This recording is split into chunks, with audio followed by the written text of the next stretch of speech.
நேசம் கொண்ட நெஞ்சமடா அத்தியாயம் 31. குருவின் அறைக்குள் வேகமாக நுழைந்தாள் ஜான்வி. சார், எனக்கு 2 நாளைக்கு லீவ் வேணும் என்று கேட்க, வேகமாக ஒரு நிமிடம் கூட தாமதிக்காமல் இழுத்து தன்னுடைய கையணைப்பிற்குள் நிறுத்தியிருந்தான். சட்டென அவனை நகர்த்தி விட பார்க்க விலக விடவில்லை குரு. அதன்னடி முன்னையெல்லாம் லீவ் எடுக்க மாட்டேன், இப்போ என்னை காதலிக்க ஆரம்பித்த பிறகு அடிக்கடி லீவ் எடுக்கிற மாதிரி இருக்குது. இந்த மாதிரி எல்லாம் பேசினா நல்லா இல்லை, முதல்ல கையை எடுங்க என சற்று அதட்டலாக குரல் கொடுக்க, எதற்கும் கேட்பவன் போல தெரியவில்லை. கேட்டதுக்கு பதில் சொல்லு, விளையாடாதீங்க குரு, யாராவது பார்த்துட போகிறாங்க. ஹலோ, எப்போ உன்னை காதலிக்க ஆரம்பிச்சனோ அப்போவே வெளியே இருந்து பார்த்தா உள்ள தெரியாத அளவுக்கு என்ன செய்யணுமோ செஞ்சாச்சு, அதனால் ஒன்றும் பிரச்சனை இல்லை. ஃப்ராடு, அடி வாங்க போகிறீங்க, முதல்ல நகருங்க என நகர்ந்தவள் அவனை நகர்த்தி விட்டு எதிரில் இருந்த இருக்கைக்கு அருகே நகர்ந்து நிற்க, எதுக்காக இப்போ உனக்கு லீவு?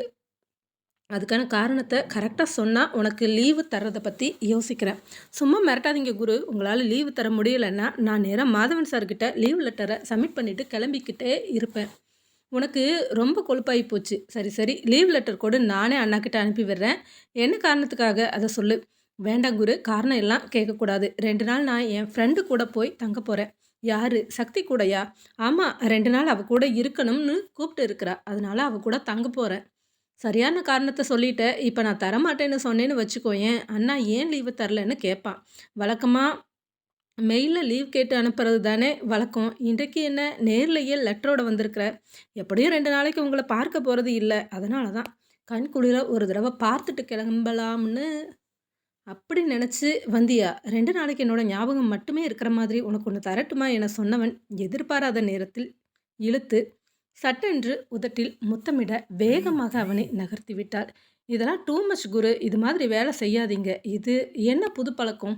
ஹலோ, கல்யாணத்துக்கு பிறகு ஏதாவது ஞாபகம் வச்சுக்கிற மாதிரி மெமரி வேணும்ல, அதுக்காக தான் இதையெல்லாம் சேகரித்து வச்சுக்கிட்டு இருக்கிறேன். இந்த மாதிரி எல்லாம் பண்ணினீங்கன்னா இனி உங்கள் ரூமுக்குள்ளேயே வரமாட்டேன். எதா இருந்தாலும் சீட்டில் வந்து நீங்களே கேட்டு வாங்கிக்கோங்க, புரிஞ்சுதா? கோபம் கூடவே சிறு வெட்கத்தில் முகம் சிவக்க பேசி கொண்டிருந்தாள். ஓகே ஓகே, இனிமே இது மாதிரியெல்லாம் நடக்க மாட்டேன், என்னை நீ நம்பலாம். அதிசயமாக எப்போவாவது ஒரு நேரம் தான் என்னோடய ரூமுக்குள்ளேயே வர்ற, அதையெல்லாம் நிறுத்த வேணாம். இன்னமும் 2 நாள் கழித்து ஒரு சர்ப்ரைஸ் இருக்குது. யாருக்கு? உங்களுக்கும் உங்கள் அண்ணாவுக்கும். ஏன் எல்லாருக்குமே. அப்படி என்ன சர்ப்ரைஸ்? சொல்லிட்டு போக மாட்டியா? சான்ஸே இல்லை, ஏன்னா நான் வாக்கு கொடுத்துருக்குறேன், யார்கிட்டையும் சொல்ல மாட்டேன் 2 நாள் வரைக்கும் அப்படின்னு.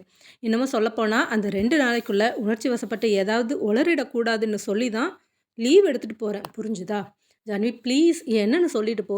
வாய்ப்பே கிடையாது, நான் கிளம்புறேன். அதுவும் எதிர்பார்க்காம முத்தம் கொடுத்ததில்ல, அதுக்காக பனிஷ்மெண்ட்டுன்னு நினச்சிக்கோ. 2 நாளைக்கு என்னவா இருக்கும்னு யோசிச்சுக்கிட்டே இரு, புரிஞ்சுதா என சொல்லிவிட்டு நகர்ந்தாள் ஜான்வி. அங்கே சக்தி பாட்டியிடம் பேசியவள் பிறகு தாய் தந்தையிடம் உண்மையை கூற அவர்களுக்கும் அத்தனை மகிழ்ச்சி.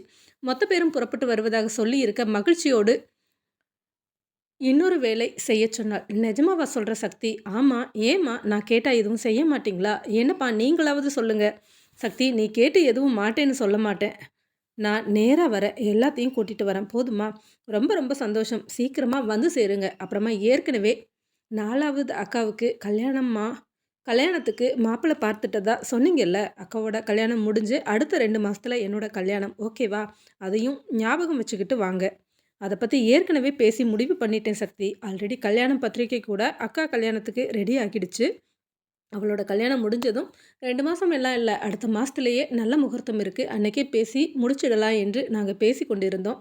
இடையில ஒரு சின்ன வருத்தம். உனக்கு பழசு ஞாபகம் வரணும், அதனால தான் என்ன பண்ணலான்னு பேசிக்கிட்டு இருந்தோம். கடவுள் புண்ணியத்தில் எல்லாமே சரியாகிடுச்சு. நாங்கள் சீக்கிரமாகவே அங்கே வரோம். 2 நாட்கள் மாதவனிடம் இவள் ஃபோனில் கூட அழைத்து பேசவில்லை. மாதவன் தினமுமே 2 வேளை அழைத்தான், ஃபோனை எடுக்கவும் இல்லை. அவனுக்குள் நிறைய குழப்பம். என்னாச்சு இவளுக்கு? நல்லா தானே போய்கிட்டு இருந்தது, ஏன் இப்போ ஃபோனை கூட எடுக்க மாட்டேங்கிறா? ஏற்கனவே பழசு எல்லாம் ஞாபகம் இல்லை, ஆனால் ஃபோன் நம்பரை பார்த்தா ஹலோ என்ன ஏதுன்னு கேட்கலாம் இல்லை, அதுக்கு கூடவா இவளுக்கு சிரமமாக இருக்குது? யோசனையோடு ஜான்வியை அழைத்திருந்தான். ஜான்வி மாதவனின் நம்பரை பார்க்கவும் வேகமாக அட்டன் செய்தாள். சொல்லுங்கள் சார், என்ன விஷயம்? சக்தி எங்கே இருக்கிறா? இங்கே தான் சார், நான் சக்தி கூட தான் இருக்கிறேன். 2 நாள் லீவு போட்டு இருக்கிறேன், அவள் கூட தான் டைம் ஸ்பெண்ட் பண்ணிக்கிட்டு இருக்கிறேன். ஏன்? சரி, ஏன் சக்திக்கு ஃபோன் பண்ணி நான் எடுக்க மாட்டேங்கிறா? ஐயோ, அது தெரியலையே சார், இருங்க என்னென்னு நான் கேட்குறேன். முடிஞ்சா உன்னோட ஃபோனை கொண்டு போய் சக்தி கையில் கொடு, நான் அவகிட்ட 2 வார்த்தை பேசணும். சார், ஒரே நிமிஷம் என வேகமாக சக்தியிடம் கொடுக்க, என்ன என்று கேட்காமலேயே வாங்கியிருந்தாள். ஹலோ சக்தி, நான் மாதவன். மாதவன் சார் சொல்லுங்க. என்ன விஷயம்? என்ன திடீர்னு என்ன கூப்பிட்டு இருக்கிறீங்க? ஏன் ஃபோன் பண்ணினா எடுக்க மாட்டியா? நான் உன்கிட்ட முக்கியமான தகவல் கேட்கறதுக்காக ஃபோன் பண்ணினேன். என்ன தகவல்? சொல்லுங்க. ஆல்ரெடி நான் 2 நாள் லீவுன்னு மெயில் பண்ணியிருந்தேன். நீங்க கவனிக்கலையா? ஓ! அப்படியா? கவனிக்கலன்னு நெனைக்கிறேன். எனக்கு 2 நாளைக்கு முன்னாடி டயலாக்லாம் எழுதி கொடுத்தீங்க. அதோட ஸ்டேட்மெண்ட் எனக்கு வேணும். அனுப்ப முடியுமா? இப்பவே அனுப்பணுமா சார்? ஆமா, இப்பவே அனுப்பணும். முடிஞ்சதுன்னா முடியுமா?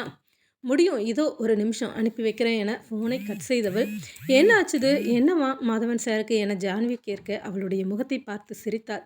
சாருக்கு என்கிட்ட பேசாம இருக்க முடியலையாம். சம்மந்தமே இல்லாம ஸ்டேட்மெண்ட் கேட்குறார். ஆல்ரெடி ரெகுலராவே அனுப்புறது வழக்கம் தானே.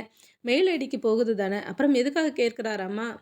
இது எல்லாம் நான் கேட்க முடியாது ஜான்வி. எதுக்காக ஃபோன் பண்ணினாங்கன்னு தெரியும். அப்புறம் என்ன நீ? ஆனாலும் நீ பண்றது ரொம்ப தப்பு சக்தி. இப்படி அவர போட்டு படுத்தி எடுக்கக்கூடாது. ஏற்கனவே ரொம்ப தவிச்சு போய் சுத்திக்கிட்டு இருக்கிறாரு. சுத்தட்டுமே. ஏன் சார் என்கிட்ட நடந்துக்கிட்டது எல்லாமே சரின்னு சொல்றியா? Okay, okay. கூல். அவர் பண்ணினது தப்பு தான். ஏதோ ஒரு கோபத்துல அன்னைக்கு அப்படி நடந்துருச்சு. அதுக்காக அதையே சொல்லி இப்படி போட்டு படுத்தி எடுப்பியா? நாளைக்கு என்னோட வீட்ல இருந்து எல்லாருமே வராங்க. எங்க தெரியுமா? மாதவன் சாரோட அப்பா வீட்டுக்கு. நானும் கூட அங்க தான் போக போறேன். அங்க போயிட்டு மாதவன் சாரையும், குரு சாரையும் அங்கே அழைக்க போறேன். நீ என் கூட இருப்ப தானே? நான் தான் ஆல்ரெடி சொல்லிட்டேனே, உன் கூட தான் நான் எப்பவுமே இருப்பேன்னு. அப்புறமா என்ன? விடு. இன்னைக்கு ஒரு நாள் மட்டும் தானே. தவிக்கட்டும். தப்பே இல்ல. உன்னால நான் குருக்கிட்ட கூட சொல்லல தெரியுமா? நீ யார்கிட்டயும் சொல்லக்கூடாதுன்னு வேற சொல்லிட்ட. குரு அவங்க அண்ணா மேல எந்த அளவுக்கு பாசம் வச்சிருக்கிறாருன்னு எனக்கு நல்லா தெரியும். நீ குருக்கிட்ட சொன்னேன்னா, அடுத்த நிமிஷமே மாதவனுக்கு தகவல் போயிடும். அதற்கு பிறகு மாதவன் சார் அங்கே இருப்பார்ன்னு நினைக்கிறியா? நேரா என்னை தேடி வந்துருவாரு. அதனால தான் சொல்ல வேண்டான்னு சொன்னேன். நிறைய நாளெல்லாம் இல்லையே. இன்னைக்கு ஒரு நாள் மட்டும் தானே. இன்னைக்கு நிறையவே பேசலாம். அப்புறமா உன்னோட குரு என்ன சொல்றாரு? என்ன சொல்றாருன்னா எனக்கு புரியல. எப்போ கல்யாணம் பண்ணிக்கிறதா ஐடியா? சார் இப்போ முன்னாடி மாதிரியெல்லாம் இல்ல போல இருக்கே. நெறைய மாறியாச்சு போல இருக்கு. என்ன மாறிட்டாங்க? எப்பவும் போல தான் இருக்கிறாங்க. சும்மா கதை விடாத. முன்னாடியெல்லாம் வெளியில இருந்து பார்த்தா குரு என்ன செய்றான்னு நல்லா தெரியும். இப்போ புதுசா கண்ணாடியெல்லாம் மாத்தி வச்சிருக்கிறாரு. உள்ள இருந்து பார்த்தா வெளியில இருக்கிறவங்க என்ன பண்றாங்கன்னு தெரியும். ஆனா வெளியில இருந்து பார்க்கிறவங்க உள்ள என்ன செய்றாங்கன்னு தெரியாது. அந்த அளவுக்கு ரொம்ப சேஞ்ச் பண்ணி இருக்கிறார். என்ன அடிக்கடி டச்சிங் நடக்குதோ? ஏய்! என்ன நீ இப்படியெல்லாம் பேசிக்கிட்டு இருக்கிற? அதெல்லாம் எதுவும் இல்ல. சரி, நீ சொன்னா நான் நம்புறேன். சரியா? என நகர்ந்தாள்.